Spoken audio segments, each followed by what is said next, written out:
Well, hello again, everyone. This is Bob Mannery, and you're listening to Tom and Mike, AM in the PM, only on A2D Radio. Tom and Mike, these guys are fucking awesome.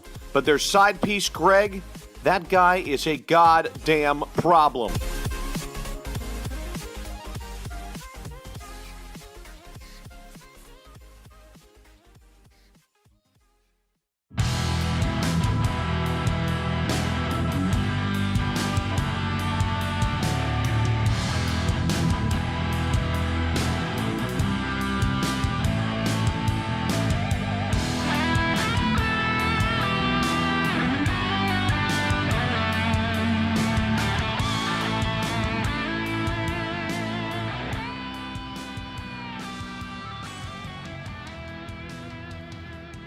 Let's go, Tom. Mike. AM.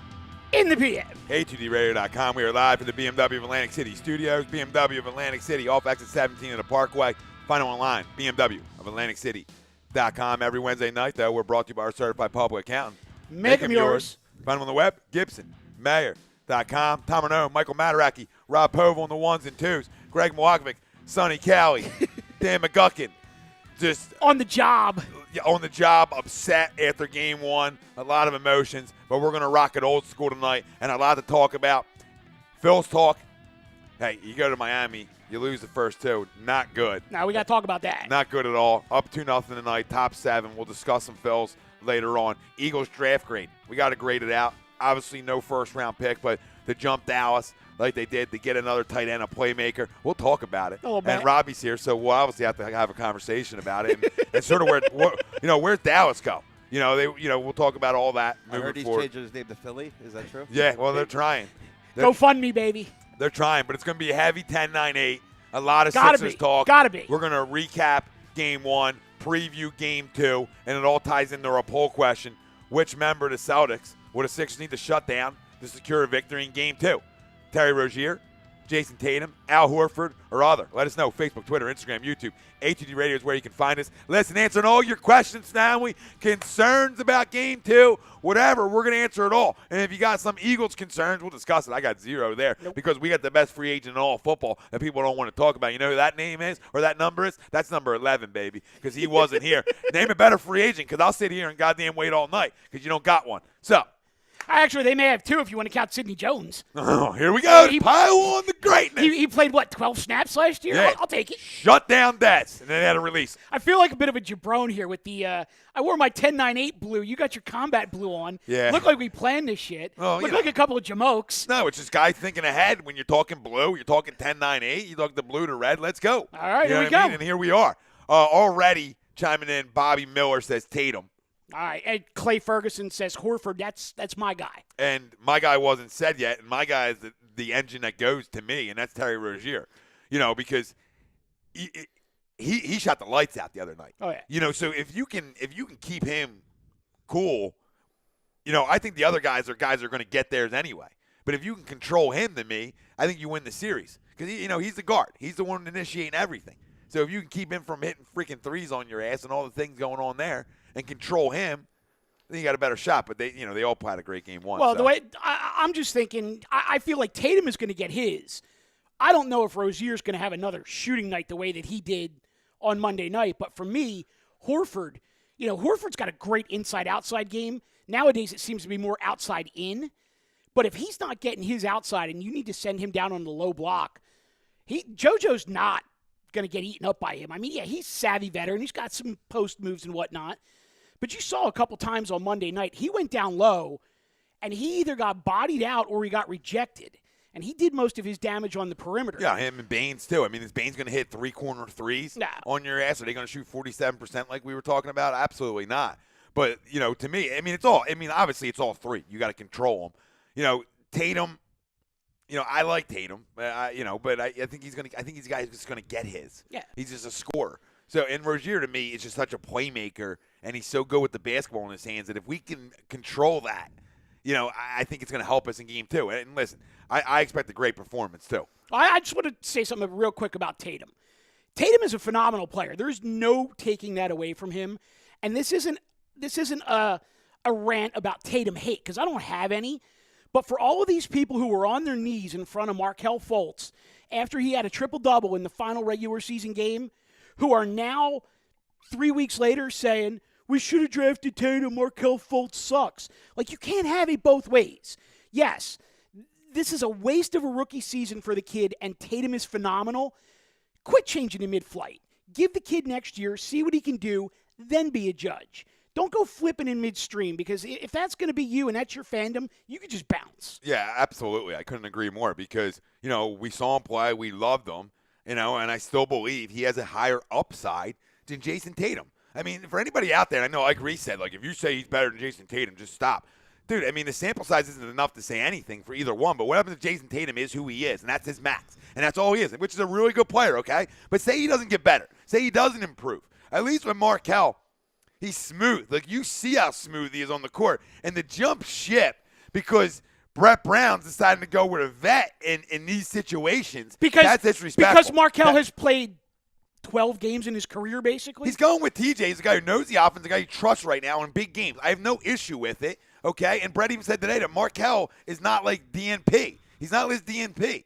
He can play. It's just the matchups they're going with. So everybody just relax on that. Well, and to me gets on my nerves too. You're exactly right. And let's just say that Jason Tatum does turn into a great player, and he's the next, I don't know, just pick a name. He's the next Magic Johnson. Okay, yeah. So if Markelle Kobe.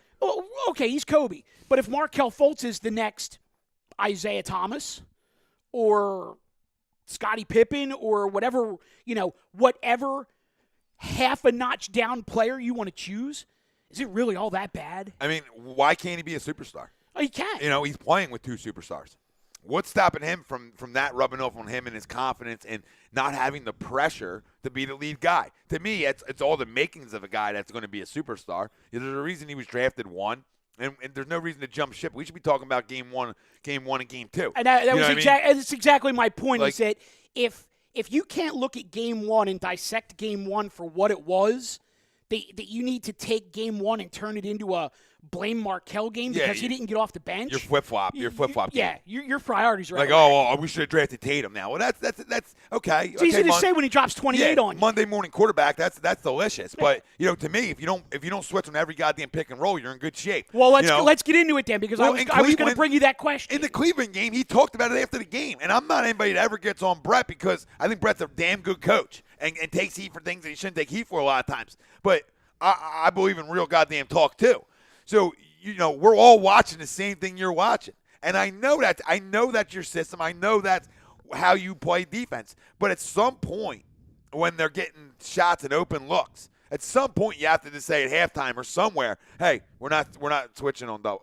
We're just fighting through screens. Well, and we're not switching. And I got no issue with that at all. But let's just say, for argument's sake, if they do want to switch every pick and roll, fine. But then you have to bring help from the weak side, preferably on the baseline. Make them make 3 passes around the perimeter to find an open shooter and give your defense time to rotate back. I mean, like you were saying earlier, like Baines just standing in a corner. Yeah. Well, leave him there. He's not going to rain threes like that for an entire series from the corner. Well, it's just leave him and double the post. You can't, and that way you don't get caught in the pick and roll. Listen, if you want to switch on everything with your starting 5, go ahead, because they're guys to me that can handle it more. But once you start getting into Bellinelli and guys like that on the court, that's unfair. Right. Like, he's going to cover Terry Rozier. Stop it. He's too quick. He's going to cover Tatum. Absolutely not. So, I mean, what Boston did a great job was knowing that and getting himself in good spots. Oh, yeah. Good matchups, and they stroked it. And 47% is not going to happen again. Well, let's give some credit to Brad Stevens. Absolutely. But he had a team that just came off the series against Milwaukee. Milwaukee plays a very similar style to the Sixers, and all he really had to do was take a look at the differences in personnel, tweak some things a little bit. He had his team ready to play, and we knew that was going to be the case. I think you and I talked about it over the weekend that them playing Saturday, Monday was a huge advantage, especially at home, compared to the Sixers playing 6 days off. Playing Tuesday at home and then traveling. Listen, I'm not a big fan of excuses, but I mean there is something to be said when you play an entire season, and the most days you're probably going to get off is 2. Besides an all-star break. You know what I mean? So maybe 3. You know what I mean? You don't get 6 days off in the regular season. So your body is used to something. Your muscle memory is used to something. Well, and your rhythm's used to something. So look at what happened their first game after the all-star break. They had 6 days off. They come back. They play a putrid Chicago Bulls team on the road, and they needed Ben Simmons to hit free throws in the final seconds to get a 1-point win. Yeah, and listen, when you get the game, if game 2 is the same way, okay, do we have a little concern? Absolutely. But, I can pause it for a minute knowing that Boston's not a good road team. To me, you just got to take one there. Yeah. If it's now or later in the series, preferably game 2 tomorrow night would be the game I'd want to take it in. But you got to take one, and it's to win this series. Because to me, we're going to win at home, and I think we definitely are going to win at home if it's 1-1. Now 2-0, I don't know, young team, pressure. But I also know Boston doesn't play well on the road. Milwaukee took them to 7. Yeah. So, to me, it's calm down. It's let's get back into our rhythm. Mm-hmm. Our offense was out of sync, too. We didn't hit shots we should hit. So, I mean, all that. JoJo had a monster game. Ben had a great game. But outside of that, guys struggled. Yeah. And we struggled from 3, and I wouldn't expect that again. Let me get to some of the fam here. All right. Chrome talking about the blue shirts on the couch. Ralphie D saying the same thing. Mike Parker, Tatum is good because he's on a great squad and was asked to play a lot of minutes right now out of the gate. I think Tatum would be good on any squad, but he's a good player. Point taken. He's a good player, no doubt. Deion Brown, what up, Deion? For me, they have to shut down Horford. Yes, I spelled that wrong, LOL. But I'm already 2 6-packs in on Natty. What are we drinking? Oh, Natty. I like it. And he said Rozier won't do what he did in Game 1 throughout the playoffs. And I don't disagree there. But he could. He could. So that's where I feel like we have to contain him. Deion saying, "What's up, gentlemen?" Going upwards here. David Roscoe, what's up, boys? What's up, David? And he's talking Mandy Rose. You guys can talk about tomorrow night on Lazy Booking. Lazy Booking. And what else we got? David Roscoe, Michael Chrome. Oh, he's talking. Then he hit Chrome with it. All right. So. Over here on the get to the YouTube. Clay chimed in with a bunch of stuff here. Howie was a savage with that Dallas pick, which completely agree. He says, got to shut down Horford. Horford is the player that the Hawks let get away. He should still be a dirty bird. Celtics are due for a regression. And then talking about the comparison between Fultz and Tatum. Can't judge after one season. Got to wait 3 seasons. That's good enough. But he does say Brad Stevens is a hell of a coach, and I agree with that. No, listen, I agree with that, but I forget whose Instagram account was, but it was a bigger boy, and they made the point, or somebody made the point, that Brad Stevens is the best coach in the NBA. And, listen, Brad Stevens is a damn good coach, but can we hold the fucking phone for a minute? Nah. Okay, because there's a guy in the goddamn Western Conference, all right, who made the playoffs, all right? I was going to say, does he play? Does his team play in Texas? Yes, they do. Okay. Yes, they do. Okay, they might have a Riverwalk or some shit. But good, we're on the same page. What is factual here is they made the playoffs in the West with LaMarcus Aldridge, Rob, me, and Mike. Okay? I mean, let's be real. So don't tell me that Brad Stevens is a better coach than Greg Popovich. Would you shut your mouth? We all live in the goddamn moment way too much sometimes. And to live in a Game 1 moment is asinine to me. It's asinine talk. Talk to me when they get to a goddamn finals. They've never been to one. They haven't been to an NBA finals. So talk to me when they either get over the LeBron hurdle or the hurdle of getting there, okay? And I don't want to hear excuses of injuries because there's a certain team in Philadelphia that overcame a lot more. So don't give me that goddamn excuse. You're in the dance. Let's talk about it after 7. Let's roll, baby. You know what I mean? I'm just not there yet. The crown. He's a damn good coach. But the call him the best in the league is crazy talk. He may not even be the best in the East. Yeah, you're right. It's just that's what drove me. That's what got me hot. Clay says Pop is the GOAT of coaching. Damn right he is. No, he is. Anybody who says he's not. And honestly, after Pop, I might look out to Golden State. Granted, Steve Kerr's got a shit ton of talent out there, but he knows what to do with them. Still got to win. Still got to win. And you know what? They're dynasty talk soon. You know what I mean? It's getting there. Steph back last night. Yeah. They're a little scary. A little? A little bit. A little? I mean, he's hitting shots from half fucking court. I mean, it's disgusting. Yeah. It's disgusting how good he is. He really is. But deviating for a second. Yeah. See the way this kid's throwing over the past week and a half? That's ridiculous. And hitting? Yeah. A couple bombs the right center.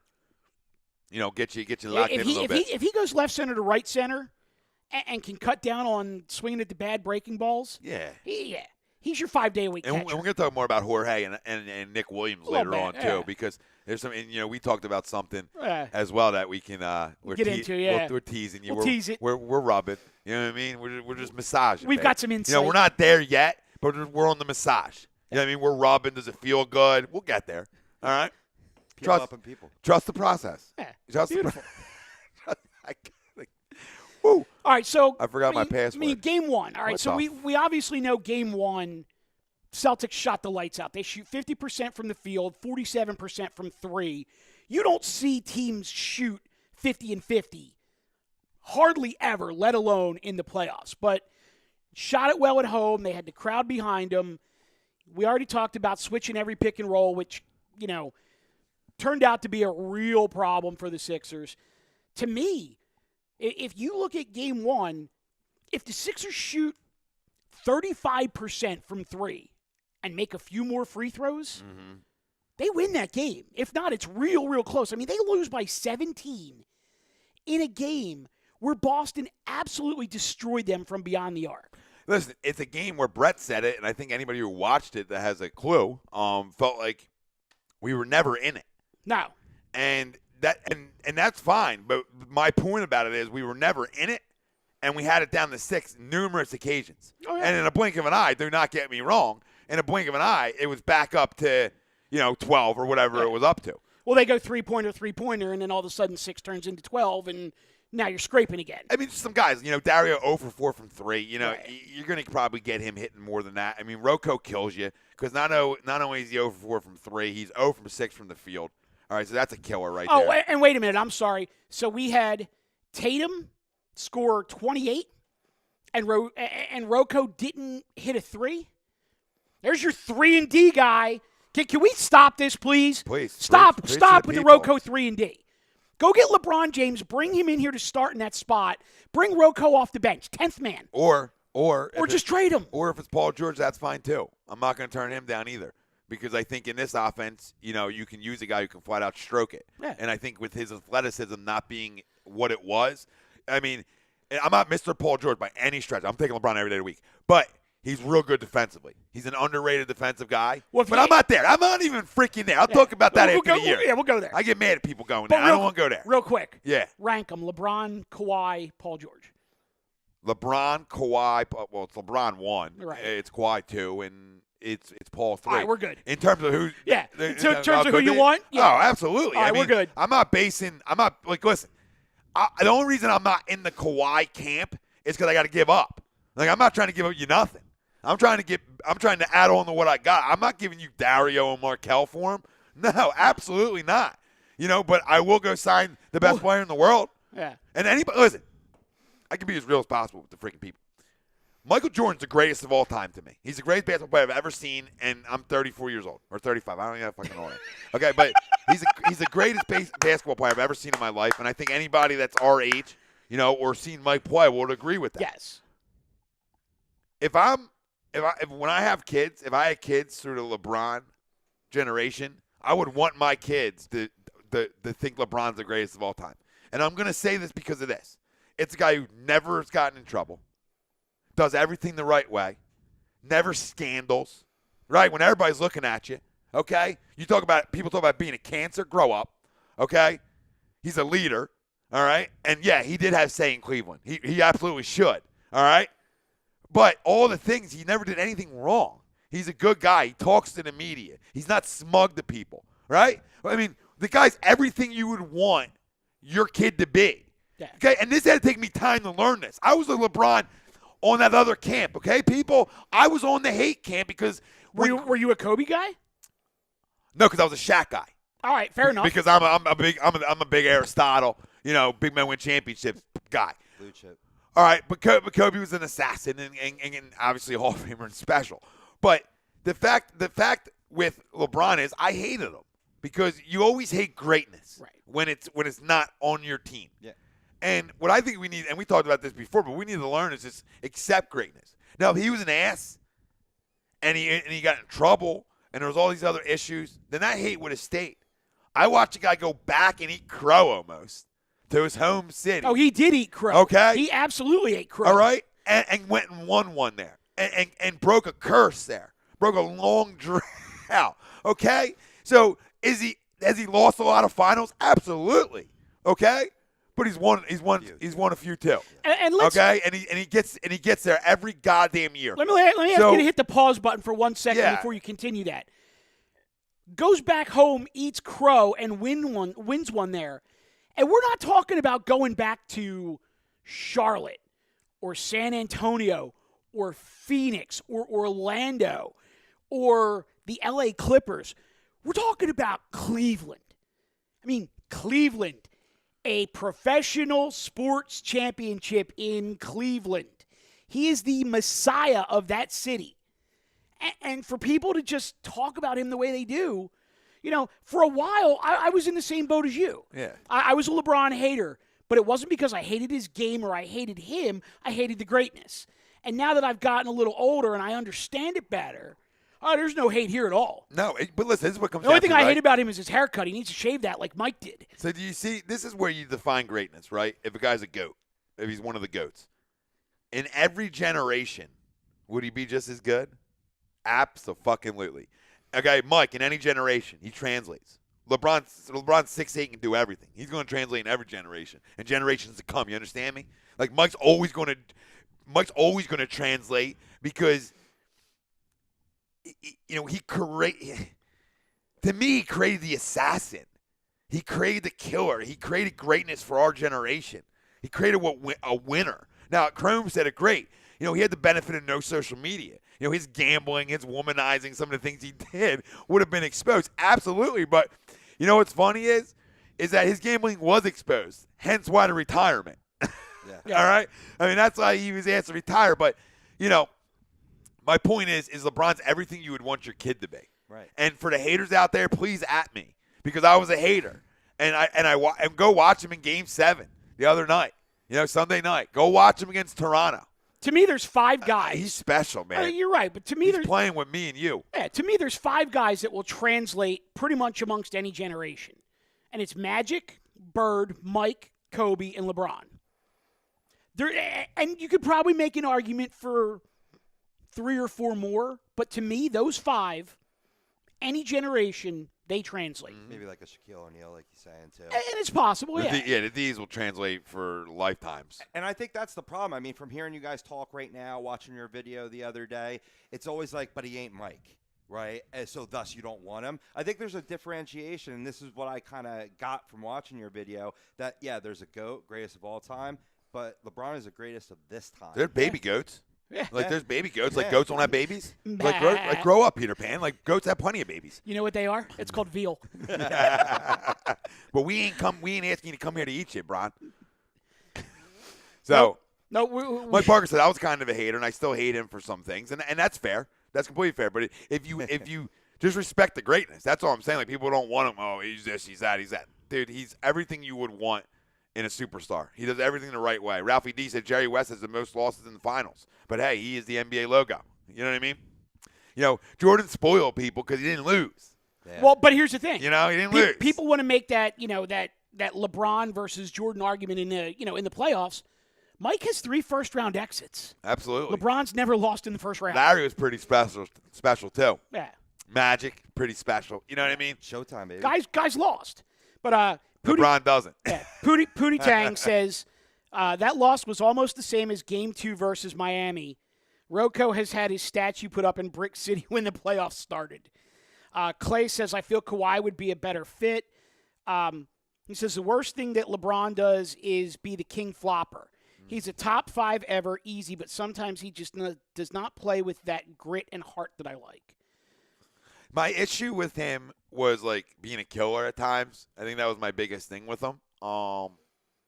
He's developed that though, because he's got better, yeah. for a while he was willing to pass up the last shot. Now he grew into it. Yeah, he grew into it. Yeah. He really has. And in a team where he has to right now too. I mean, it's not a blowjob fest here. You know what I mean? It's just real. Chrome says Olajuwon may have to get a look too. Shows now through JoJo. Absolutely. Akeem's a guy who can play in any generation because the feet translate. You know what I mean? The feet absolutely translate. Parker says Iverson. Yup, another guy. Duncan. Yeah, guys, these are guys. Like, some guys change the game when they're in it. Like, Iverson, they had to put in a zone for a minute. They got a guy. Well, let's this guy one-on-one. We got to put a zone in the like. Let's just say it this way. You take the top 50 of all time from the NBA because they announce a new top 50, every 5-10 years, something like that. Yeah. That top 50, you could probably take half of them and say that they would translate. It's just to what degree of certainty. But getting back to what we were talking about with Game 1, I mean, we know what happened. Boston shot the lights out. Sixers didn't shoot at all. They got burned on the pick and roll way too many times to count. And really, the only one that they got any scoring out of was JoJo. A little bit from Ben, a little bit from Bellinelli. JJ really didn't show up. No, JJ had 20, but JJ shot well from the field. He was just 2 for 7 from 3. I mean, JJ was fine, but when you talk about Covington kills you. Ersan, Dario, Ersan, had 6 points. He was 0 for 3 from 3 too. Bellinelli, okay game, but he only got 2 threes up. He scored 11. But here's the thing: we didn't shoot well, right? And you take guys like Rocco, Bellinelli, and Dario. You even throw Silva in there. And we shot bad from the line, too. Right. But if those four, let's say those 4 guys, if they're not getting it done on the defensive end, they need to score the hell out of the ball, and they're just not doing that. Yeah, you can't. You gotta do one. Yeah. You have to do one. I mean, we shot, with 19% from 3. Yeah, that's not going to happen. It was really ugly. But we ended up shooting 42% from the field, which, isn't terrible. But that really comes from Joe dominating inside. Well, and that's where that comes I from. threw that out there during the game is that the only chance that they had to come back in that was they needed to put him down on the block and just pound it. And guess what you were going to do? You were going to trade 2s for 3s all day, and you weren't going to win because they were just in in fuego. It was NBA Jam from 3. Like, he's on fire, but it was the whole goddamn team. Yeah, it was a whole. It was really, really fucking ridiculous. Saw like the nets burning after every ball went. Yeah, through. it really was. I'm like, my God, they don't miss. Like, every time I got to 6, I got excited again, and then it was 12, and I'm like, what is going on? Yeah. Nick DiMattia says Kareem Abdul-Jabbar. That's another one. Sean Spielman says Sixers fans that want LeBron, that's like saying you don't want happy endings at a washy-wash. Absolutely. That's right. That's true, though. It's true. It's true. It's damn true. Do they stick to the same game plan? Do you still go back to the well by firing the 3s, or do you think they divert from that game plan? Who, Boston or No, Sixers? Sixers. Yeah, I mean, that's who they are. That's who they are. Besides Ben and Joe, I mean, that's what they do. They create space for open looks or all pick and rolls, which they're all really good at, or in transition, which they love to shoot the 3 in transition too, and that's just who they are, And when they do want to slow it up, and that's where Joe gets his touches inside, but for the most part, they want to run you. They want to hit 3s in transition. I mean, they're almost as Golden State-ish in terms of pick and roll 3s. Good ball movement in terms of San Antonio. They're the kind of things that are what they try to do, and when they do it well. We saw the stretch. Right. But, Robbie, it's a great question because it kind of leads into Game 2. How do you combat that? I mean, for me, I'm actually looking at the bench. And what I'm looking at is, frankly, for me, it's T.J. McConnell and Amir Johnson because I know what I'm going to get out of Joel, offensive end and defensive end. But for me, it's, when Amir Johnson is getting minutes, is he going to be able to shut down Al Horford? I think you said Horford was the guy that needs to be shut down. I feel the same way. Yeah. There's a couple of other people that believe it's Horford. I feel like Joel will shut him down. That's not a question. Or at least limit him. On the interior, but it's like whenever they didn't really trust in his covering him beyond the 3-point line. And you're absolutely. Then you got to put a guard on him, and it makes it hairy. Yeah, and you're absolutely right. And you're leading right into my next point, which is beautiful. But for me, it's when Amir comes in, are they going to be able to shut down Horford, whether it's inside or outside? And for me, if Covington is just throwing up bricks again in Game 2, I get him out. I slide JJ to the 3, and I'm bringing McConnell in to get minutes off the bench, but what I'm going to do with him is I'm putting him on Terry Rozier, and I want on-the-ball pressure basically the minute he comes across the half-court line. Yeah, I want him in Rozier's shorts. And that ties into it, dude. I mean, ties in Rozier for me. 7 from 9 from 3, 11 and 18 from the field. He put up 29, and not even that. He had 8 boards and 6 assists. So he contributed in so many areas. Not that Tatum didn't, but Tatum had, 3 rebounds and 2 assists? Yeah. So it's okay. He scored 29 or 28. That's huge. Yeah. He had 28. But you didn't really affect the game in other ways. You know what I mean? So Horford and Rozier affected the game in other ways. And that's why them two are the easy no-brainers for me. Horford had the 7 boards, 4 assists from a big, 10 from 12 from the field, 2 for 3 from 3. I mean, that's really a freaking effective, Daddy. And they both were effective. Tatum to me, he was 1 for 5 from 3. I mean, he wasn't overwhelming. He scored 28 points, 8-16 from the field. Okay, good. You know what I mean? It's a good night. But the other guys were stroking. I mean, Rozier, 7 from 9 from 3. That's a game. You better slow that down, or it's going to be a long goddamn series. Yeah, he ain't doing that again. He's not. But, Robbie, to your point, for me, I think the whole thing is perimeter defense. And I think, Tom, you just mentioned this about, we got to a point in game 1 where we were trading 2s for 3s. Well, what we need to do is we need to flip that. Game 2, cover the perimeter. We'll give them the 2s, but we need to start hitting our 3s and take 3s for 2s the other direction. Yeah, I mean, you would love to be able to keep Joe down there to defend the rim, but, they do a good job of getting him away from the basket, too. So, yeah, I mean, to me, I don't think they're going to hit the 3 like that again. Well, here's the comparison, and I'll just throw this out there. I would make them beat me every game by having a stroke like that. And I know it's not apples to apples, but you look at, game 1 in the Miami series. Sixers hit 18 threes. They win the game by 27. Yeah. Boston hit 17 threes on Monday night. They only win by 17. So right there's a 10-point gap that the Sixers are just going to make up like that. Oh, yeah, because like you said, you shoot 30% from 3, you're in the basketball game. Yeah. You shot 19%. You shot 74% from the free throw line. You shoot 85%, okay, and then you shoot 30% from 3. Now it's a ball game.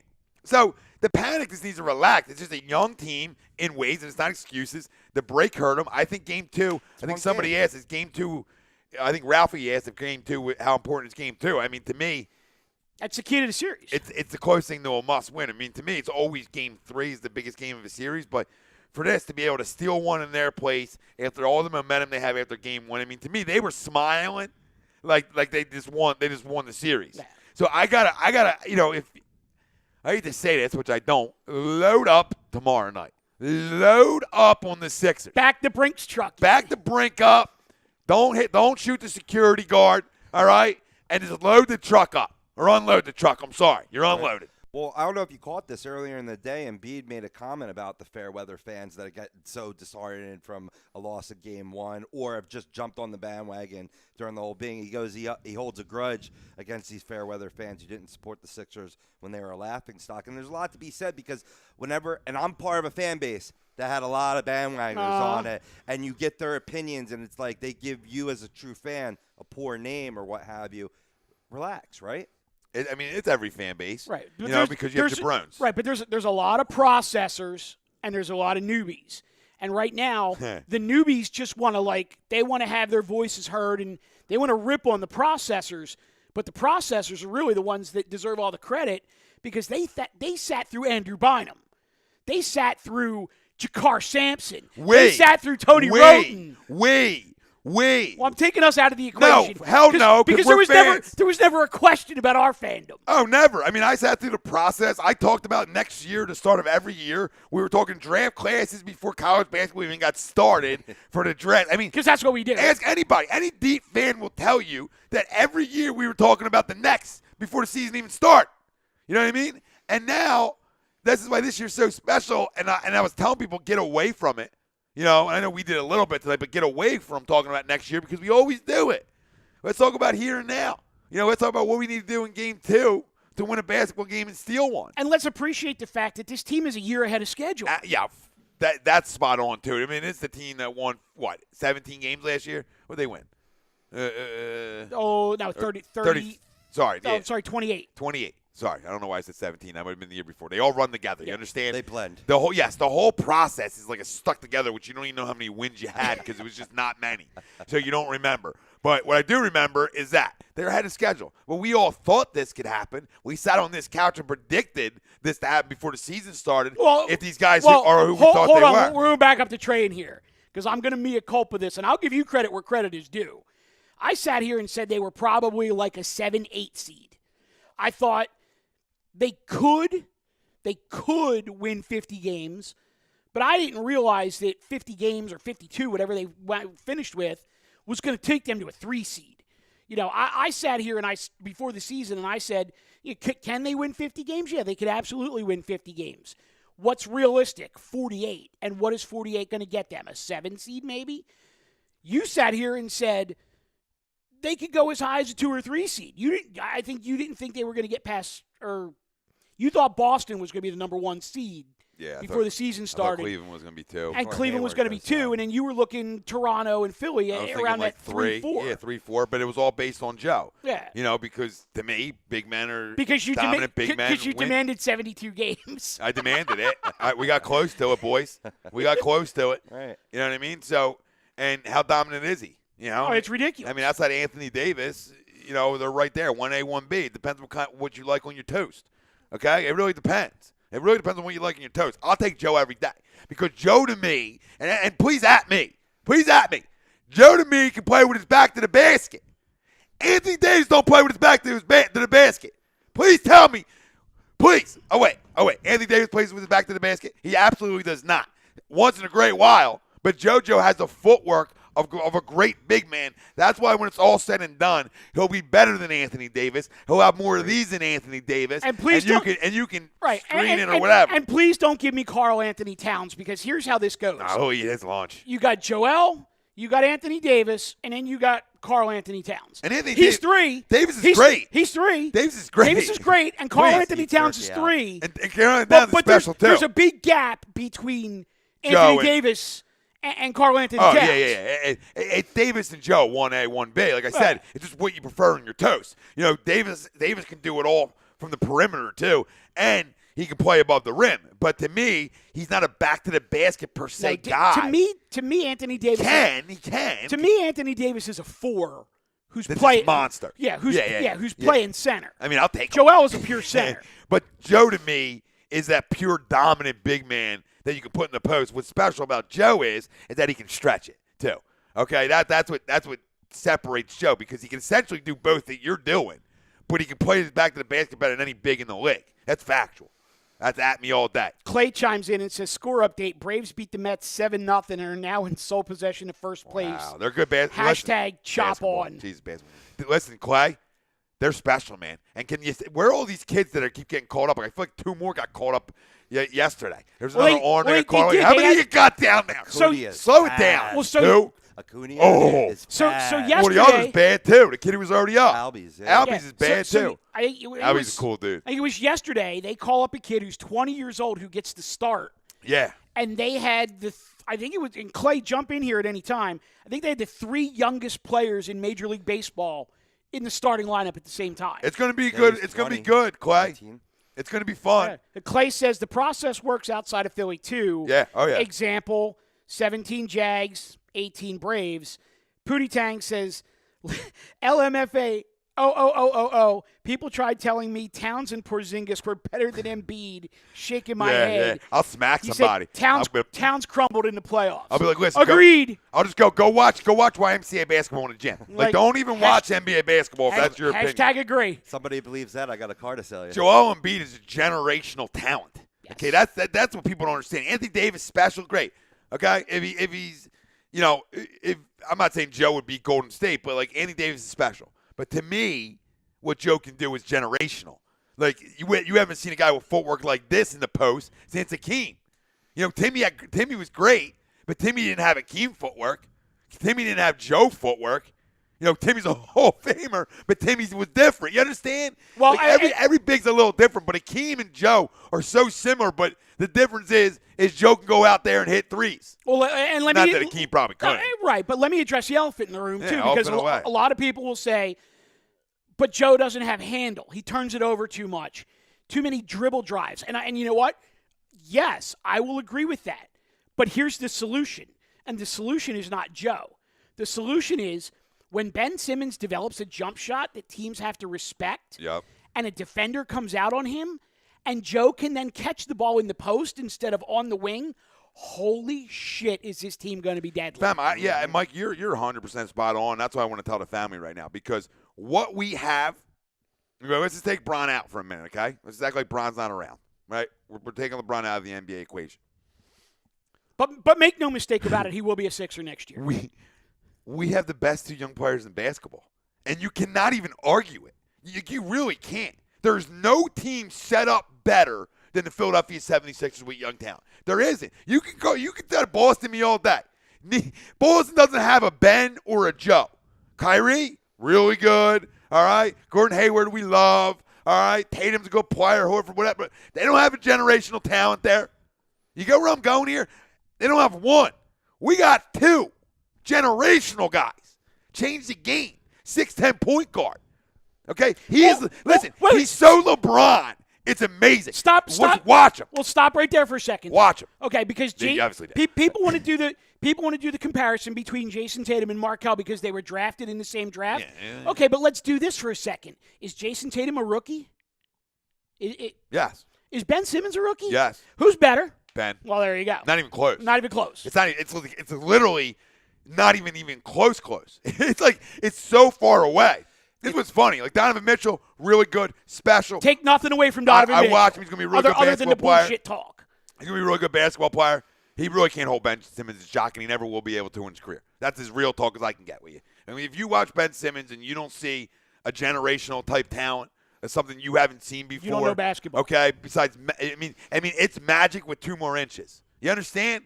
It's different. Clay chimes in. He's strong. At the beginning of the season, I thought Giannis would be the next generational talent, but Ben has really opened my eyes. He has. And this is without the jumper. And he's starting to feel confident with that 10, 12-footer, like fadeaway. And that'll get better because he's gotten better. His free throws have gotten better. He's a worker. We talked about earlier in the year when I was yelling at people. We won him in that spot in Washington, I think it was, where they found him. And everybody's, you got to get him out of the game. Absolutely freaking not, because I won him in that spot. So now when he's in the spot, it's not too big for him. It's not too big, and this is what you see. And, listen, I could drool over both of these kids all day. You know what I mean? And I'm leaving a guy like Dario. And we do. And I can leave a guy out like Dario, who's the best player in the NBA that nobody talks about, like we say. And this is without a huge sample size from Markelle Fultz, too. I mean, this team is just built so well. And not that Boston isn't, but if you had to ask me, gun to my head, if I could coach one team, I had to pick one team to go coach, which am I choosing for an 8-year run? It's no question. I'm taking the Philadelphia 76ers out of any team in the NBA. Let me paint this picture real quick. So you've got Joe, you've got Dario, you've got Ben, you've got Markelle. What happens if the Lakers win the lottery?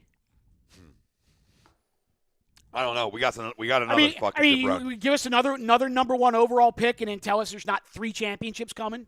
Yeah. At least? Yeah. And I'm going to stick by the Markelle Fultz straight up because he was the best player in that draft.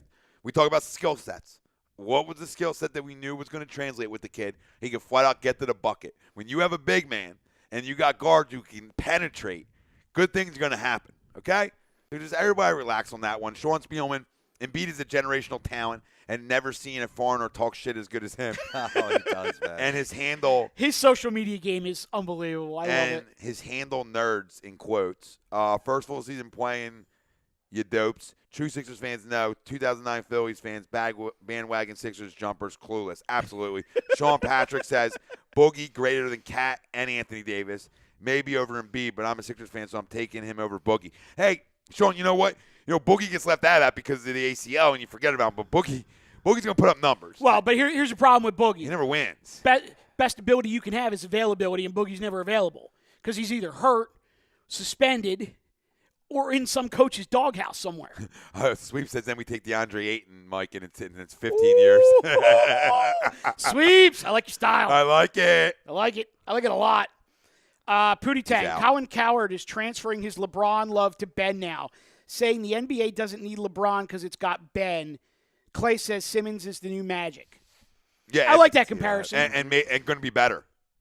And Magic didn't have a It's jump tough. shot until later in his career. It's tough. Good. Yeah. I mean, think about it. It's similar. I mean, he had Kareem. Yeah. You know, and it was a Showtime run, up-tempo offense similar to here. Let's not scoff at James Worthy either. Oh, my God. I mean, there's Hall of Famers all around them. But isn't that what you need to talk about what we're talking about, right? Pretty much. I mean, we ain't talking about one. Right. We're talking about like 5. Not 1. Maybe 6. Not 2. Not 3. No, and I'm talking Mike Not Parker. 4. Like, I don't care how I get on Broad. And at Broad Street, if you speed up the process and you sign LeBron, that speeds up me getting the Broad and us getting the Broad. Why would we not want to? You think it's going to hurt? I love this, right? You think playing with the best player in the world is going to hurt the growth of Ben Simmons and Joel Embiid and Markelle Fultz and Dario? Crazy talk. Listen, put the coke down. Yeah. Put it down. Put down the hardcore drugs you're doing. Stop watching basketball. Oh, but hold on. Because LeBron never passes.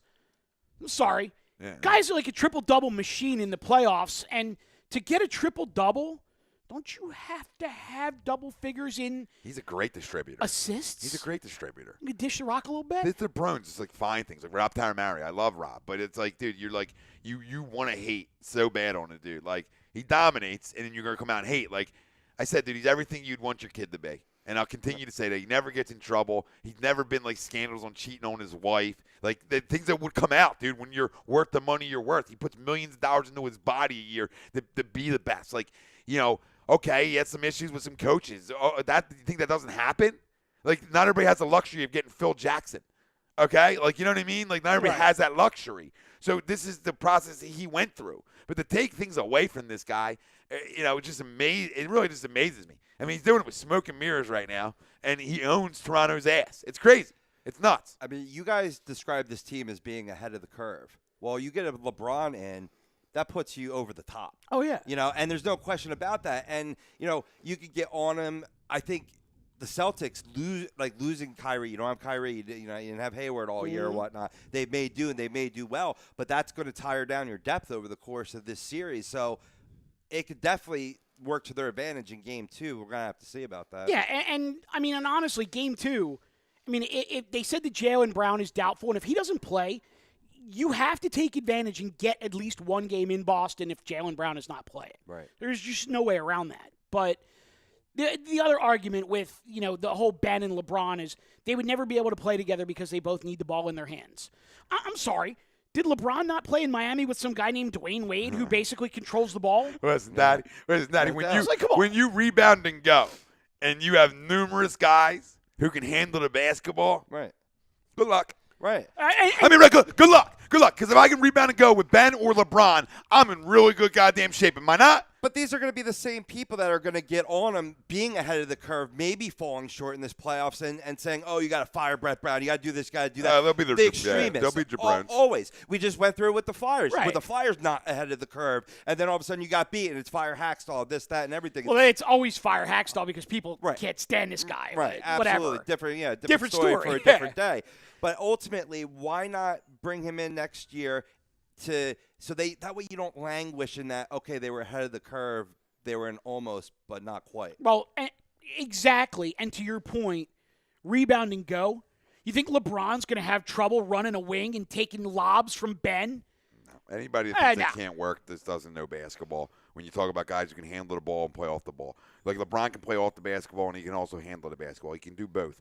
So to me, you're just talking crazy if you don't want a guy like that. You know, it doesn't tie you up for money long term. It's a 2-year deal, probably. You know, it doesn't lock you in for a too extended period of time. But I want to talk about Game 2 more that's what I was going to say. Before we get off. Let's get into Game 2, We can do LeBron all freaking night. And I can't believe I'm on this much of a wagon for him. But what I've seen throughout these playoffs have really, my respect has even gone up more because I know what he's playing with. You know what I mean? He's playing with backups. Garbage.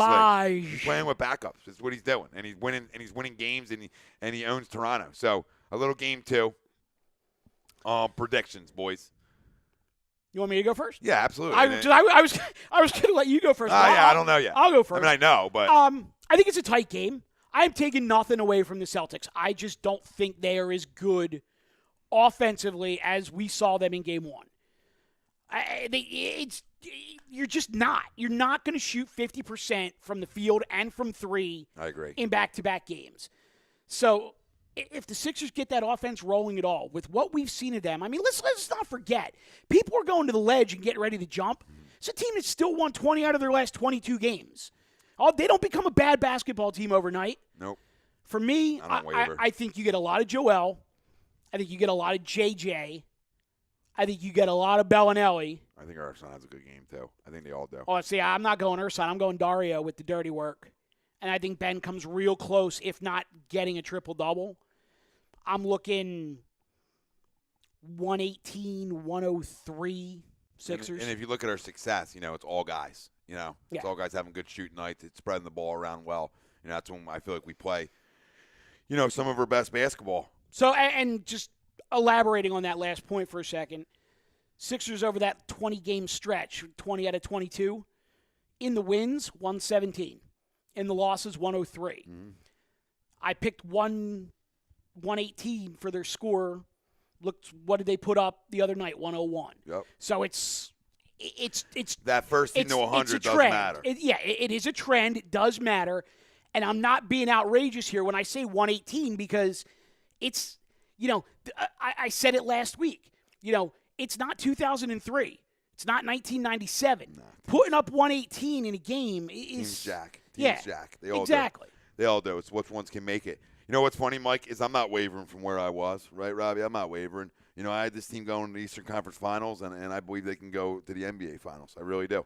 I mean, that's how good of a basketball team. I don't care how young they are. So I'm not wavering from it, and I'm right around Mike. I think the Celtics shoot bad. I think they score under 100. I really do. I'm going to go 97, and I actually think we roll. I got a really good feeling about this basketball game. But 118 to 103 is kind of a roll job too. So I'm right there with you. Are you looking at a 20-point win? That's big.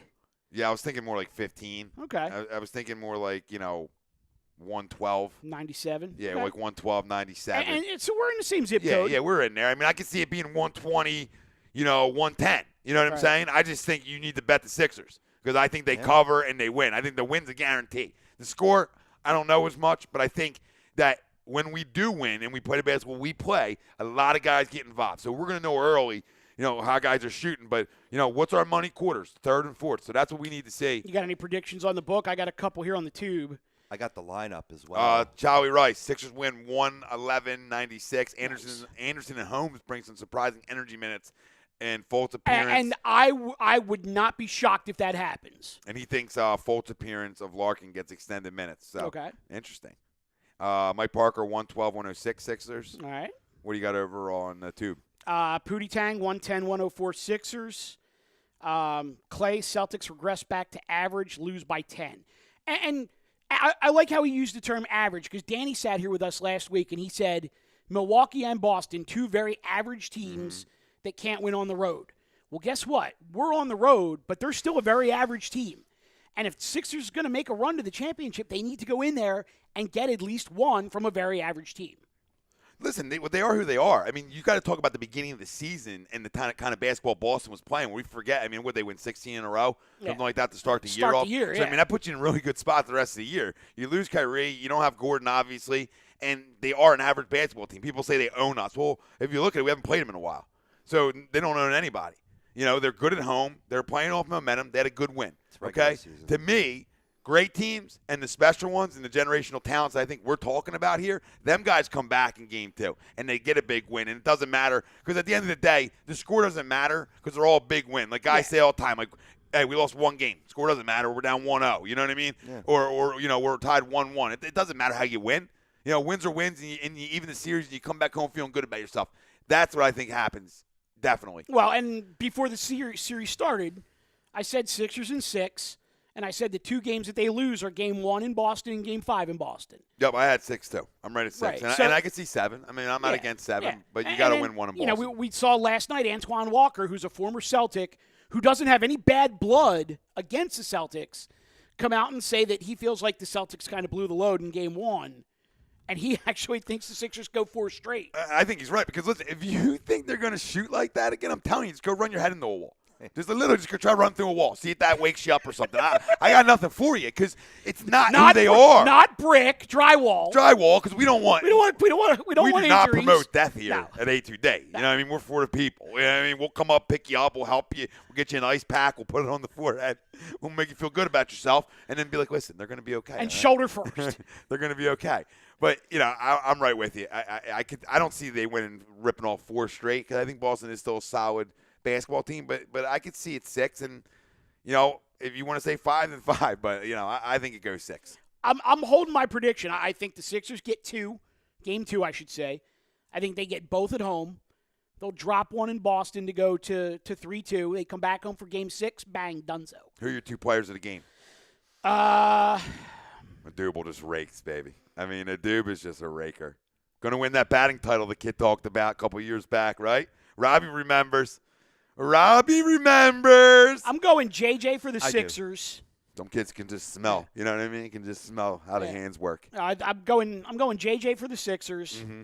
And I think Tatum has another good game for the Celtics. I don't think he's putting up 28 again. Giving game balls to the losing team? I like it. We're fair. No, I mean, you said players of the game. I got to go one each, Scott. Oh, yeah, I'm going to go 2 the same time, so I don't have to pick one. You go right ahead. I don't want to be narrowed down, Mike. You know what I mean? Nobody's put baby in a corner. I was going to say you don't like walking that one side of the street, or you don't like walking both sides of the street. You got to pick a side, right? Oh, absolutely. See, I'll walk down the street on one side, come back on the other. Just pick which side I like better later on. Yeah, I'm weird. I'll stay on the one side. It's all right. Well, I think Ben has a monster game, and I'm going to go a little aggressive. I think he scores 22, 12 boards, 13 assists. I think that's a big triple-double right there. I think he has a monster game. If he goes triple-double with over 20 points, that's a blowout. It's an absolute blowout. And that's what I'm smelling, and I think Joe has a monster night, too. I'm going to go 30 for Joe as well. I think he's going to get his and eat. So what are you got the Sixers dropping 130 now? No. No, I just have the 2 generational talents coming up. Big. All right. That's it. Nice. I'm not diving in. Maybe I got aggressive. I said I was going to get aggressive. You did say you were going to get aggressive. I did say aggressiveness before I started that, but that's what it's about. Well, you notice I took JJ and left the other 2 on a platter for you. Is it? Put it on a tee. Is it out of control? Put it on a saying? tee. No, not at all. And I'm saying the guy dropped 42. I teed it up for you. I didn't say he dropped 40 like Jordan and hits a fadeaway on Paxton. I mean, on fadeaway on who's the white guy on Cleveland? Craig Elo. Elo. Who did Mike bitch more, Craig Elo or Byron Russell? I don't know because he pushed off Russell, so He I'll did say push Russell. off Russell. In his last finals. He way pushed off Russell. I mean, that hand got so excited he threw him into the stands. He said, Byron, go have a seat. There's an open seat there. Oh, my goodness. Clay says Ben with a triple-double. Look at Clay. See, Clay's not even a Sixers. And Horford with a double-double. Okay. Yeah, I mean, Al's a guy who gets his. He's a pro's pro. He gets his. I think they're a lot less starstruck. I mean, you're playing up in Boston in a playoff atmosphere. It's overwhelming for some young kids. You got your beak wet now, so I don't think what you're saying is very unrealistic at all. Take your expectations derivative from game 1, you know what I mean? And great assault. Like, what is this? Nobody loses? You know what I mean? And right. I think that's all society. I think that's in every sport, all the way up. It doesn't matter where. Like you have to be able to lose. You have to know what it feels like to lose as a young kid, like in these situations. Like it's going to happen. I mean, we're talking about the NBA. Like it's going to happen. You're a young kid. How do you respond to failure? That's what I think any coach or anybody wants to see. How do you respond to not doing something good? Well, right? And that's all you can ask for at anything. Like so, to me, because we think how special these guys are, that they're going to respond with something big. Right. You know what I mean? And that's where I think you can really measure the growth. And to me, I don't think it was the Boston crowd. I don't think it was them being starstruck. I don't think it was too big for the moment. I don't think Brett did a bad coaching job. I think this team just simply came out flat after 6 days and never got it back. The muscle memory. You have 2 days off max. They came out flat. They got punched in the face. Mm-hmm. And because they were so flat, they just never picked it back up. They didn't. And like we said, they were always out of the game but in the game at the same time. Yeah. But I think that's all you can ask for. How do you respond to some failure for a second? And failure can be a one loss or a losing streak. It doesn't matter. Well, and anytime you go to the locker room after a loss, it's essentially failure. Right. So how do you respond to that? And to your point, though, take it another layer deeper. Yeah. This is a team that came out flat, got punched in the face a bunch of times, and was never out of that game. Like, listen, I'm not I don't hold records nowhere hitting the baseball. But like it's the same mindset. Like I want to be down 0-2 sometimes. I want to play that game with you. Adversity builds character. Yeah, like I want to always. play that game. I want to win this. I want to battle. I want to make it 3-2 or hit a ball away. So I'll choke up and rip a line drive to you know right. what I'm saying? And it's just adversity. So in this level, these guys are used to it by now. They've lost, and especially these guys in the Sixers who sat through the tank. Yeah. But it's different losing a playoff game, on the road, and how do you respond to it in Game 2? And I think you have really good vets in this locker room like JJ and Ersan and Bellinelli who've been around it that can really translate to these kids and help them through it. I think it's a great job, as much as I hate Brian Colangelo, to bring these guys in, and especially JJ, a guy who's played the playoffs his whole life. Bellinelli, who's played with the Spurs, knows the system, fits in right where you want to, and Ersan, who's just a ball player. Yeah. And these leaders and these vets, and that's what it is. And you see it, and that's the reason we beat Miami. Yep. And that's the reason we're going to win this series. So listen, fam. Hop over to the YouTube side of the site. We'll be over there. Jump on. Cool graphics. Great graphics. Great graphics. Great graphics. Nice job, Frank. We'll be over there continuing our Sixers talk. Obviously, got to talk some Phils up 6-0. Getting a win here in Miami tonight, but we got to talk about the last two games and going to Miami and actually losing a series. Not good. Not good, and Eagles draft grade. All that on the other side. Tom. Mike. AM. In the PM. A2D Radio. Every Wednesday night, we're brought to you by Certified Public Accountant. Make them yours. Find them on the web, GibsonMayer.com. Join us over Facebook. We're on Facebook. Long one. Tube. Join us over on YouTube or the site. That's where you can catch us, fam. We'll be answering your questions over there. See you in a few.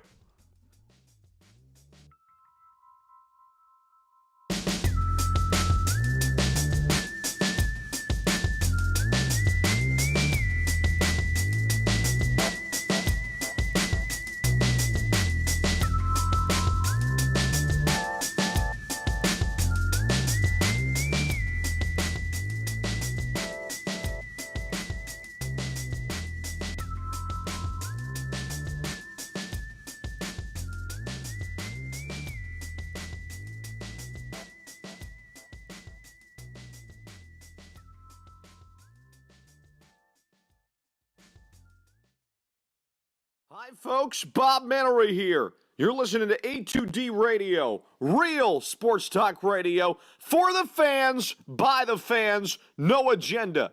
These guys are the best in the business. Hashtag it. No notes.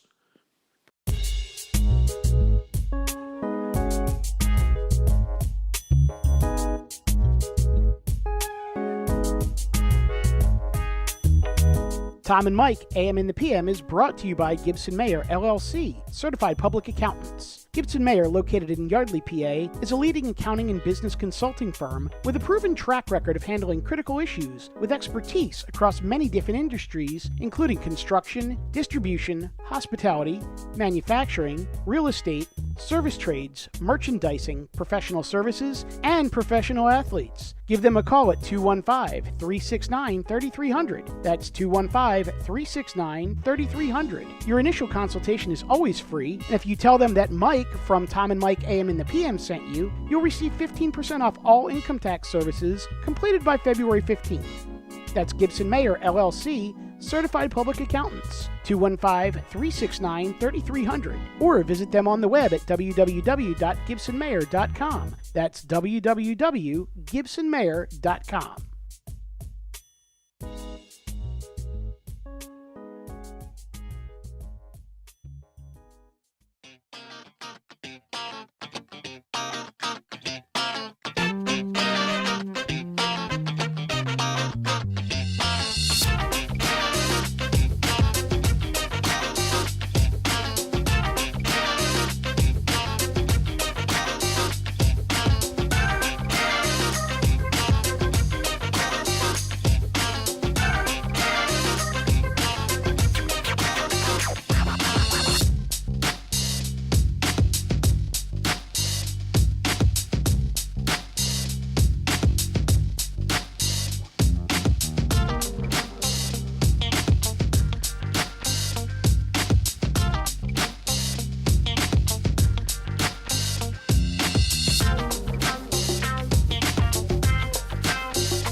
Tom Arnone, Big Mikey Smalls, Tom, Mike, AM, in the PM, only on A2DRadio.com.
You're listening to Tom and Mike, AM in the PM, here on A2DRadio.com.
Tom and Mike, AM in the PM, is brought to you by Gibson Mayer, LLC, certified public accountants. Gibson Mayer, located in Yardley, PA, is a leading accounting and business consulting firm with a proven track record of handling critical issues with expertise across many different industries, including construction, distribution, hospitality, manufacturing, real estate, service trades, merchandising, professional services, and professional athletes. Give them a call at 215-369-3300. That's 215-369-3300. Your initial consultation is always free, and if you tell them that Mike from Tom and Mike AM in the PM sent you, you'll receive 15% off all income tax services completed by February 15th. That's Gibson Mayer, LLC, certified public accountants. 215-369-3300. Or visit them on the web at www.gibsonmayer.com. That's www.gibsonmayer.com.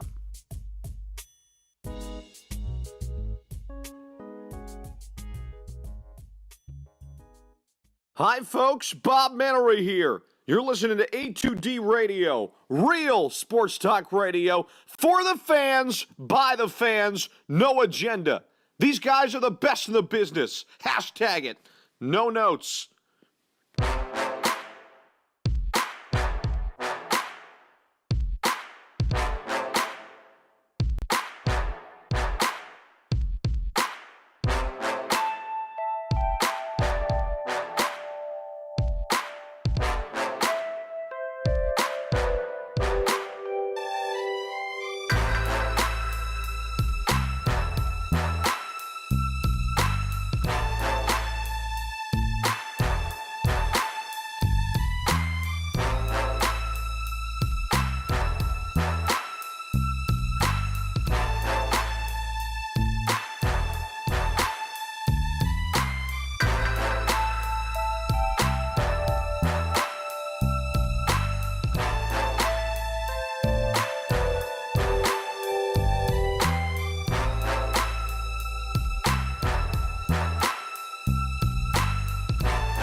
Let's do it. Round 2. Tom. Mike. AM. In the PM. HUD Radio, you already know that. And if you don't, buy a goddamn clue. Okay? If you don't know, now you know. And we'll leave that one out. Yeah. Well done. Radio edit. Yep. We didn't have to bleep.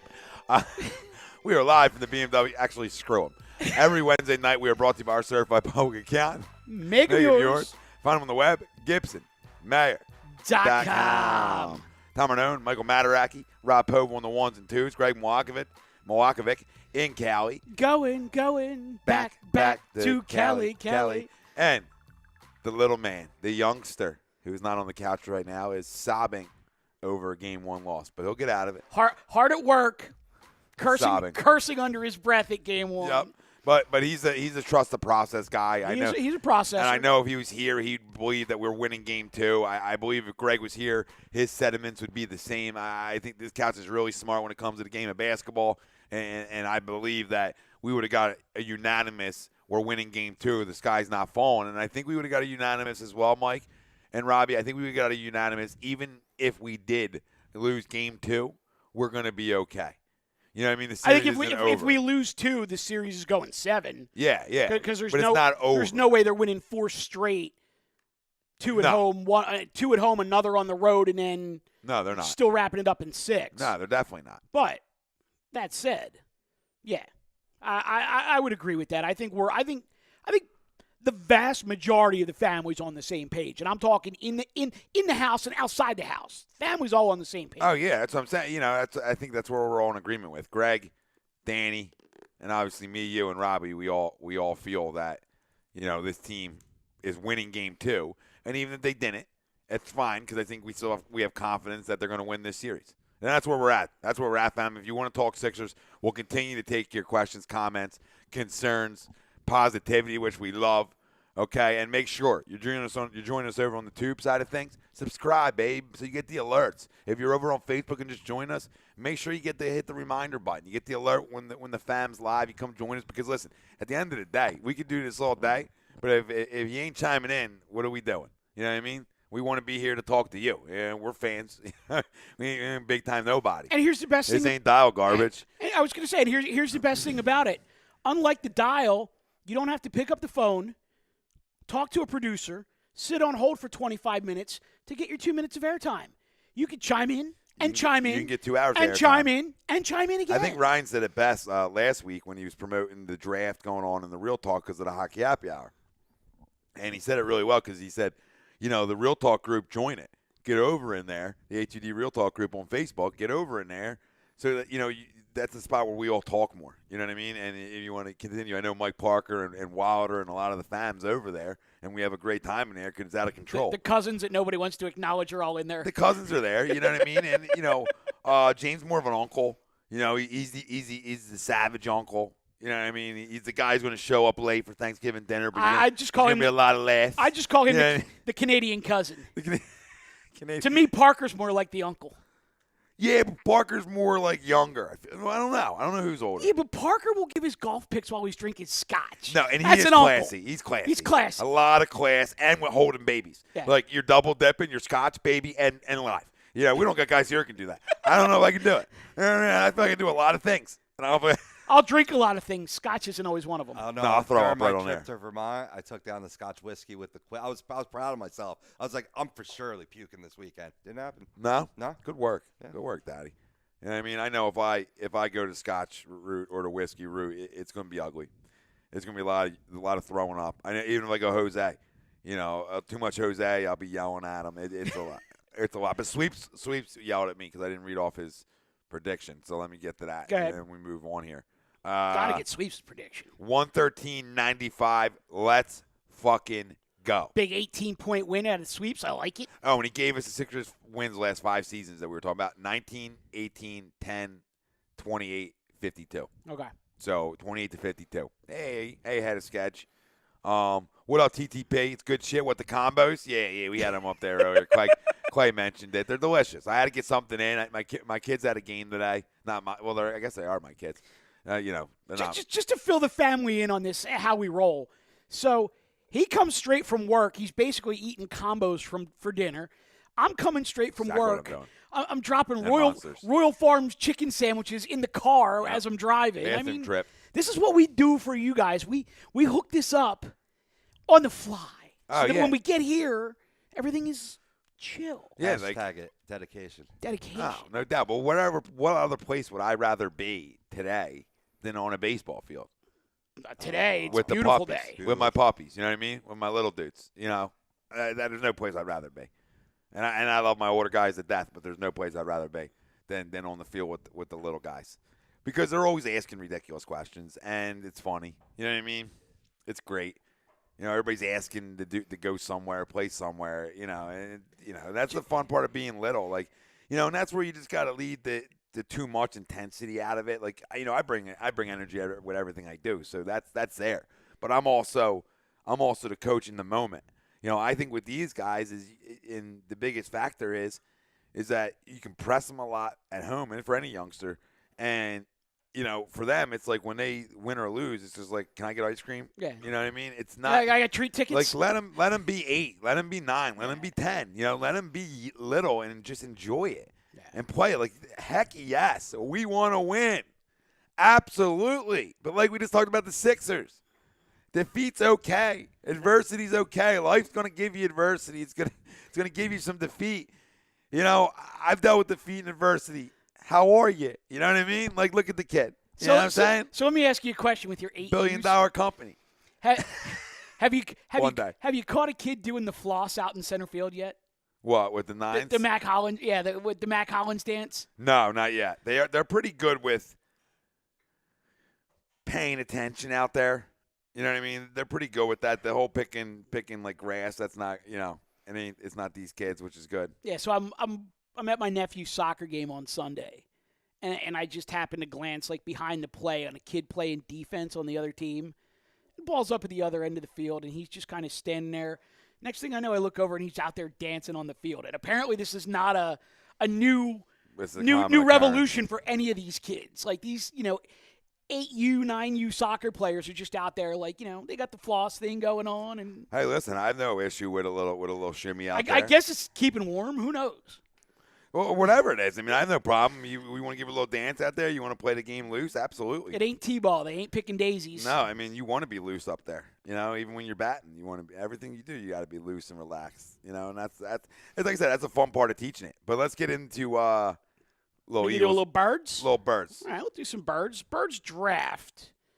For those that are just joining us, I don't know where you've been, but thanks for stopping by. Birds had 5 picks.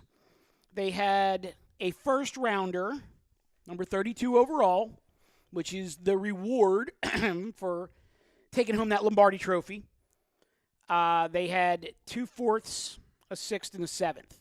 Well, they didn't have that, but that's what they wound up with. And the first then became a 2nd because they traded down from 32 to 52, got an extra 2nd next year, as well as moved up in the 4th this year, and then jumped from 52 to 49. Robbie, you're welcome to chime in on this at any point in time. Actually, I don't want to. No, but you may know better than most. Yeah. Were the Cowboys going to take the kid 100%.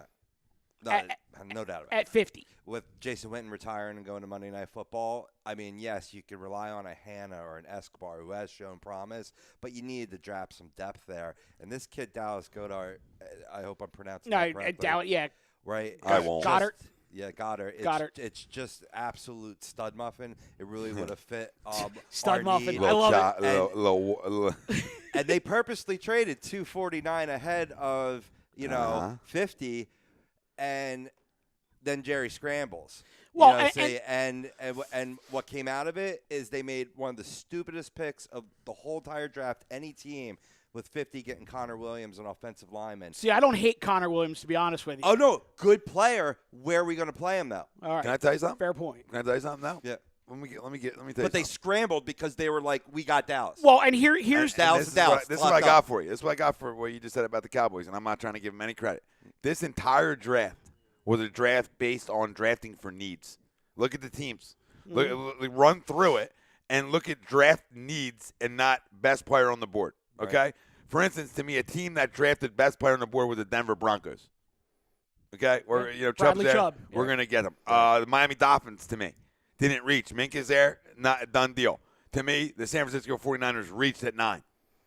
Now you're drafting for need, the offensive tackle, who's really projected as a somewhere in the 20s guy at the overall town on the board. I mean, it's all over the place, right? The Bills draft need Josh Allen. Okay, you put him wherever you want him. Chicago Bears get a steal in Roquan Smith, at 8 because other teams are drafting needs ahead of best players on the board. And Roquan was probably a top 4. Yup, easily. And you just look through it. The Patriots, who base their whole draft on not need, drafted need. I mean, drafted running back.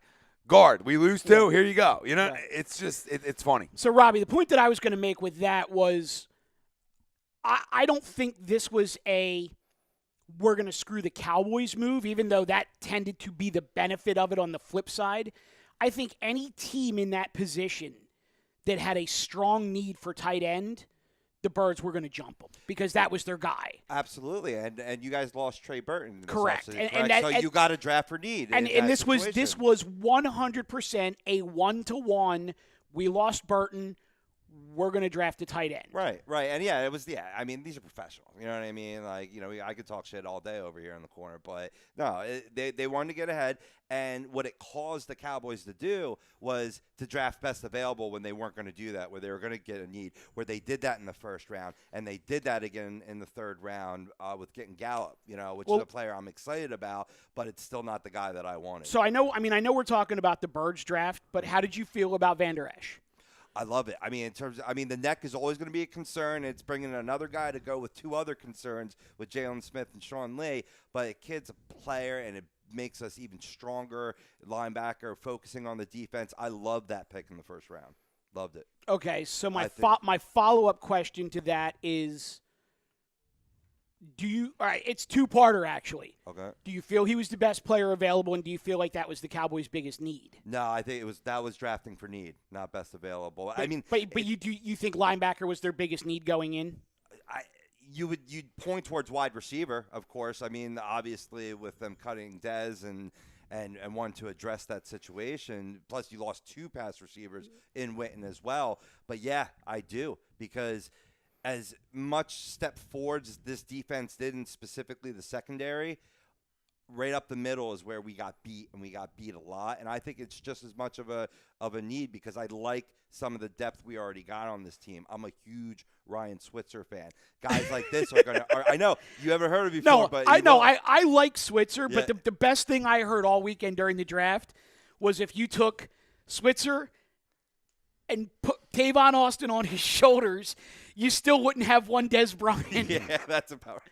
So, getting back to the Birds, though, I mean, number 49 overall, second-round pick, Dallas Goedert, tight end, South Dakota State. Hey, listen, playmaker, big. FCS school, but obviously with Carson and with some other guys, we know that the FCS schools can produce some real big-time playmakers. So, thoughts? What I saw was a matchup nightmare. I saw a big tight end, 6'6" guy. When you look across the board at our wide receiving core, our guys on the goal line were gigantic, all over the football field. And we got a great quarterback to get the ball to him. I'm seeing him catch footballs like Nerf balls, one-handed in the end zone. He just looks like a matchup nightmare, so I love the pick. And I don't think it's necessarily a need pick. I think that's the best player on the board pick right there. I really, truly do. You have a Pro Bowl tight end, so it's not need. It's just, hey, that's the best guy. It's going to make us deeper at a position, definitely. Well, and at that point, you also block the division rival from drafting their new starting tight end. Double win. So for me, I mean, I like the kid. I think he immediately steps in and fills that Trey Burton role. Better. A lot of people say that he can't block. I'm not even worried about the blocking. That's why they went out and signed Richard Rodgers. Yeah, Trey Burton can't block either. So that's the thing. It wasn't a need pick. You see that? Like, they signed Richard Rodgers, who can catch the football too. Well, to me, Richard Rodgers fills that Brent Selleck role. And better at this point. And probably a little better, yeah. Yep. You still have Ertz. You needed to fill that Trey Burton role, and they went out and, like you said, double win. So the Cowboys are dope too. Sweeps at it for passing on Calvin Ridley. And I that's agree another with that, one yeah. where it's like, the Falcons didn't draft for need. The Falcons said, okay, you're going to leave the best wide out on the board available Well, here? there's a lot. Okay, Thank you. There's a lot of teams that are dopes for passing on Calvin Ridley. There's a lot of dopes because there's a lot of need picks. All right? I mean, say whatever you want. To me, Denzel Ward, who's a good player, is a need pick at 4. The best player is Chubb. Get yourself an identity. It's well documented what wins in this league. You got to get to the goddamn quarterback, and you need one. So you drafted your quarterback. Go get another end to get to the quarterback with Myles Garrett. It's a formula for success. Now what you did is let an AFC team who won a Super Bowl already doing it this way get another end to go get the quarterback. Well, so now the Broncos can come get you, even more so than they could. Well, and it's interesting, too, though, with the whole situation with, Mayfield going 1 and Barkley going 2, that had Barkley gone number 1 overall, we hear after the fact that there's a lot of people saying Patriots. that the Browns should have drafted Barkley 1 and came back and gotten Mayfield at 4. No. He wasn't going to be there at 4. No. The Patriots were willing to package 2 1s and 2 2s To get him. to move all the way up to number 2 What to does that draft tell you him. about Baker? That tells me a lot about it if Belichick wants him. I mean, I believe there were 6 teams that had him ranked as the number 1 quarterback on the board. To me, Cleveland at 1 and the Giants at 2 drafted the best players on the board. To me. I mean, they completely did. The 1-2 I have no issues with. One, I'm a Baker guy, but, 1-2 I have no issue. Okay? Because you need a quarterback to win in this league. And to me, he's got the mocks to change the culture. All right? And then Saquon is the best player in this draft, who the Giants look at too. So to me, the 1-2 did their job. See, for 1-2 me, really did their job. like, I'm not a Baker guy, but it's more of a personality thing because he kind of rubs me the wrong way a little bit. I think that personality is going to help them win. And it's fine with that. I don't have an issue with you saying that. But what I would say is take the personalities out of it. If you got 8 boxes that you have to check for a quarterback, and you got 7 out of 8 boxes checked, I don't care if the box that's unchecked is height. If you got 7 out of 8 boxes checked, that's the guy you draft. I feel like I did a post about that, or talked to somebody like it might have been Greg, where I was the same thing, where I was like, when a guy checks every box but height and weight, but every other box is checked, what's the problem? That's going to be his. You know what I mean? Does anybody have a problem with Russell Wilson's height? No, the guy Same can guy. sling it. He's in a good situation now in terms of offensive talent around him there. It's a team that got better, no question. I mean, Denzel Ward's a starter day 1. I mean, nobody's questioning that. I would have went a different direction, but that's fine. I would have went Minka there. I'm just a little different. Right. 2 out of the 3 years I was telling Sweeps in my buddy that the Dolphins stole a top 5 talent after 10. And Tunsil gas mask was 1, and Minka now happened again. The gas mask. And I don't know who they drafted last year, but my point is 2 out of 3 years they did it. Keep going up with the Eagles. Avonte Maddox. Well, where I was going to one other thing I wanted to touch on there real quick, though, was you had thrown out on social, I guess it was Sunday, about the first 4 quarterbacks drafted, which one was going to have the most success in their situation or whatever. And the comparison was to Mayfield. And I said no. But I said no only on the grounds that, to me, it's still Cleveland. And I think he's going to wind up finding himself in a situation where he's going to have to do it all by himself. And that's going to be tough. I don't know. I mean, I think Hugh Jackson's a smart offensive coordinator. If he has talent, we know talent wins. I think he's a great offensive coordinator. I think he's a shitty head coach. When you look at Josh Gordon, Corey Coleman, Jarvis Landry, who's the back they brought in? I know they brought it back in too. Hyde. Is it Hyde? No. Carlos Hyde? Oh, they have Carlos Hyde, and they drafted a back as well. So, I mean, you're gaining the talent there. Your defense is good. I mean, even talking to Clinky, the Steelers fan who plays them twice a year, said they're always hanging in defensively. They're always tough, and Denzel Ward makes you better. Myles Garrett, year 2 makes you better. I think the culture is going to change, and I think a lot of it's going to do with a guy coming in that's a worker. We talk about it. Workers change culture. And I'll tell you this: if the culture is going to change, they need to change the head coach, because all that talent still going to have the stink of a head coach who hasn't won basically since he's gotten there. I think the stank. I think if they change the head coach, that situation turns around like that. But until then, we'll see. But moving on. But I just think him. I mean, I got no issue with the pick. The quarterback can make the coach look good. So, I mean, I'm you know how I am with him, but Avonte Maddox. Avonte Maddox, I kind of butted heads on this one with Chuck's a little bit because the Birds made the pick, and Chuck's kind of dug in on him a little bit. And every report that I read on him was that if he was 6 foot, he was going much higher in the draft. Howie and Joe came out and said if he was 6 foot, he's a first rounder. Kid's a bulldog, and he's basically custom made to be your slot corner.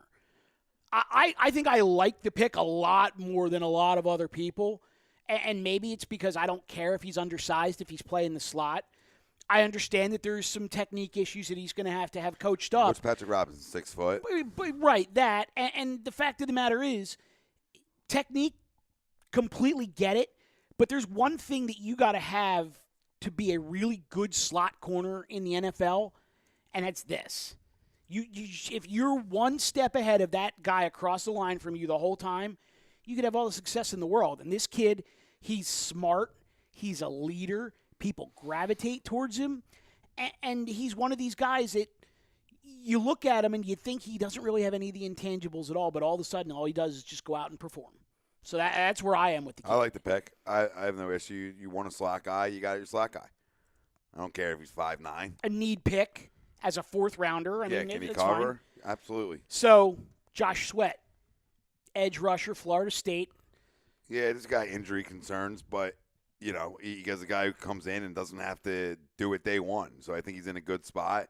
And another guy would have been a higher talent. I was going to say, do you think he should have still been around at 130? Yeah, just because of the injury history. So, I mean, that's fair, but this is the second year coming off the injury, so, you would expect him to look good. But another guy you can just bring in that, get deeper on your line. You have to. So a couple weeks ago we were talking about next year possibly being the last year of Brandon Graham because of the money situation. If this kid comes in and performs, is that it? Is that Brandon Graham so long? Or, yeah, I mean, or is it going to be a situation where they're going to see if Chris Long retires or not and kind of figure it out from there? I mean, you would hope, but what, a fifth-round pick? Well, they're still going to have Michael Bennett locked up. So yeah, I mean, how much stock you going to put in? Right. Derek Barnett, would more than me be the reason you let. Well, Barnett's clearly your guy now. Yeah, but I think I don't know. We'll see what happens with Graham, but I think they're going to try to keep him. All right, and I don't have a problem with it if they do. It's just it was interesting to me that I would have thought that defensive end, even with them cutting Vinny Curry, I wouldn't have thought defensive end would have been something that they addressed in the draft. No, and that's what's good about it is it wasn't a need pick. That was a talent pick, and I like that. And you have to do that later on in the draft. All right, so 6th round, 32, 206 overall, Matt Pryor, offensive lineman out of TCU. Big guy. Played with Big V. Freakish size, played with Big V. Might be a tackle, might be a guard. A little lazy, but they're not looking for him to come in and start day one. No, it's a project guy again. It's a late pick. It's this guy you hope you can make this roster. And it's offensive line depth. We've talked about this for 3 years on the show now. Yep, they don't grow on trees. They don't grow on trees. And is there ever a draft where the Birds don't take an offensive lineman at some point? And every team should. Yeah. And then the last pick is, we'll call him the new freak maybe, Jordan Mailata, the big, enormous, what is he, 6'9", 305, the Australian rugby player that the Birds want to convert into an offensive tackle. He is 6'8", 346 pounds. Yeah, I mean, listen, it's all well and good. It's a monster. What do you have a? Sorry, Tom. No, you're good. Sorry, guys. I was 346. For some reason, I thought he was lighter than that. I thought they had him at like 305. No, he's big. But go ahead, Robbie. Jordan Mailata, right? Yeah. Yeah. When you're 6'8", it's sort of. Yeah, his arm reach 35 and a half, hands 10 and a half, man. This guy's like a little mini giant. You know what's funny, though? It's like, the body and all that and the physicalness is all built to, play football. But the problem is, never played football. Right.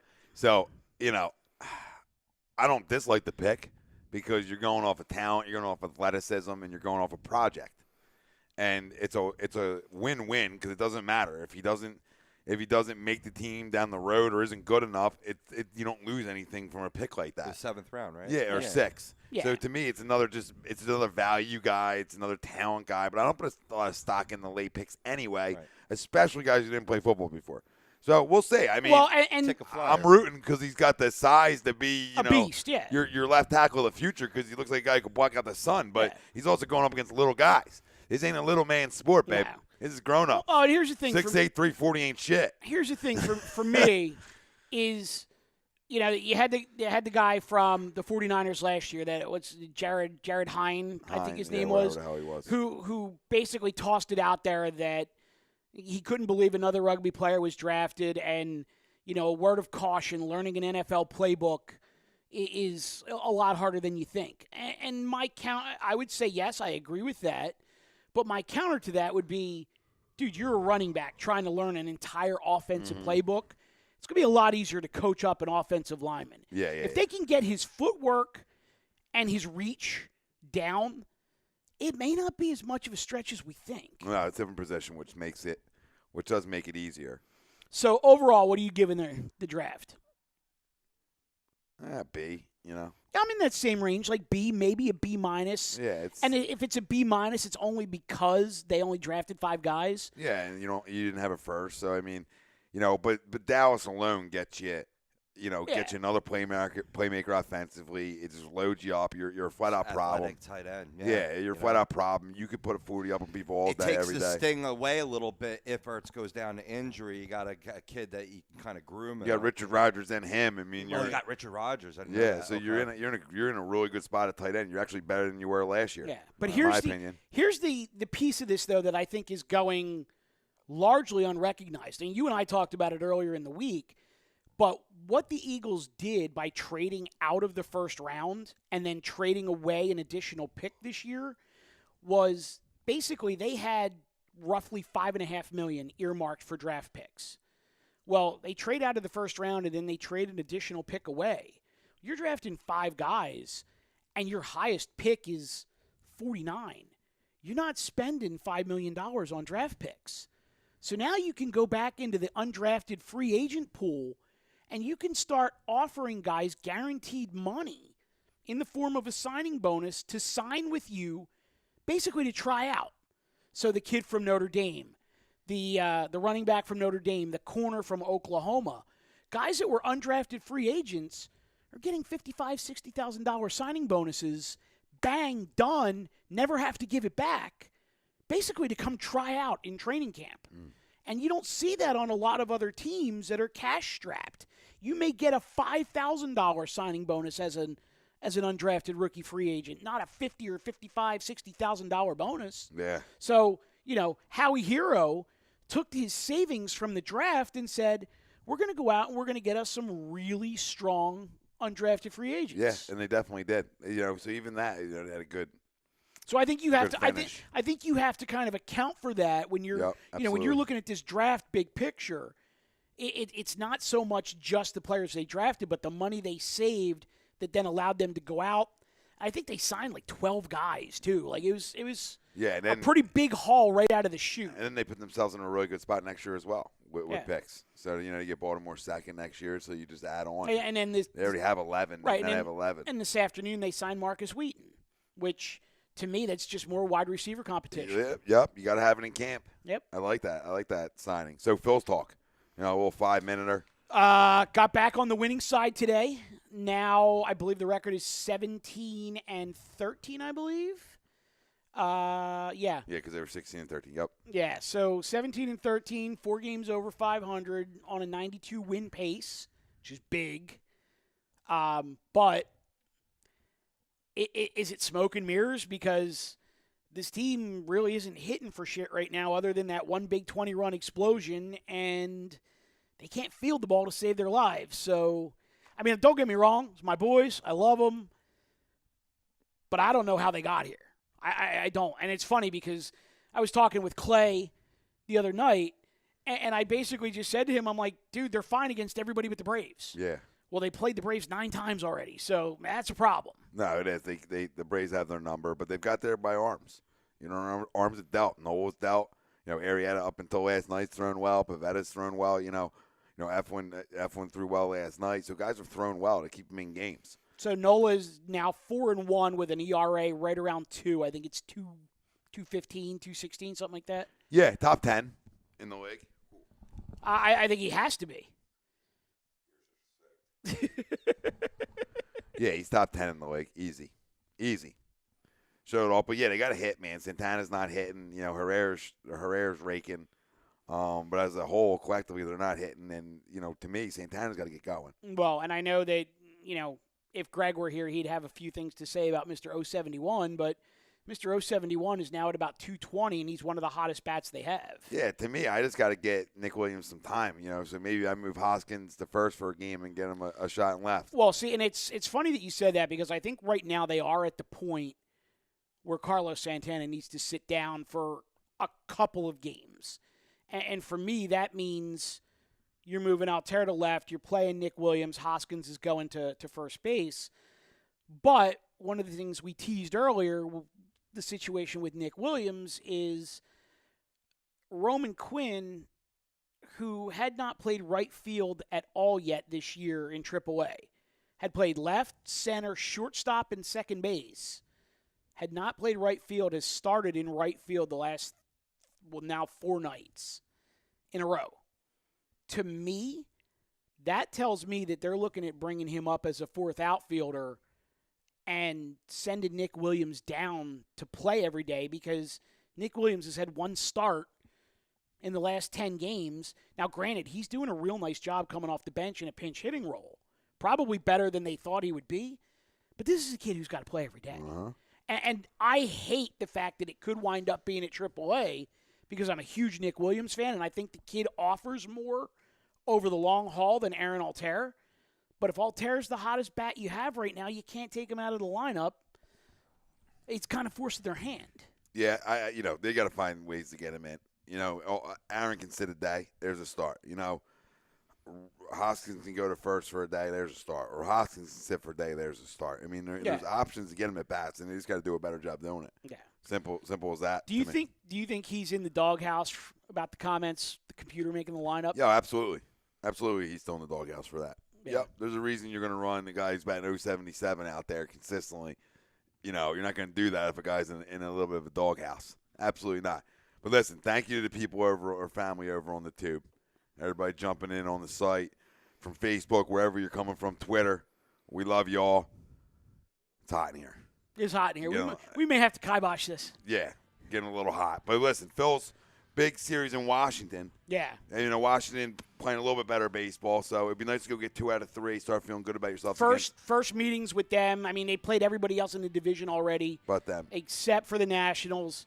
They got a stretch coming up where they got Nationals, Mets, Giants.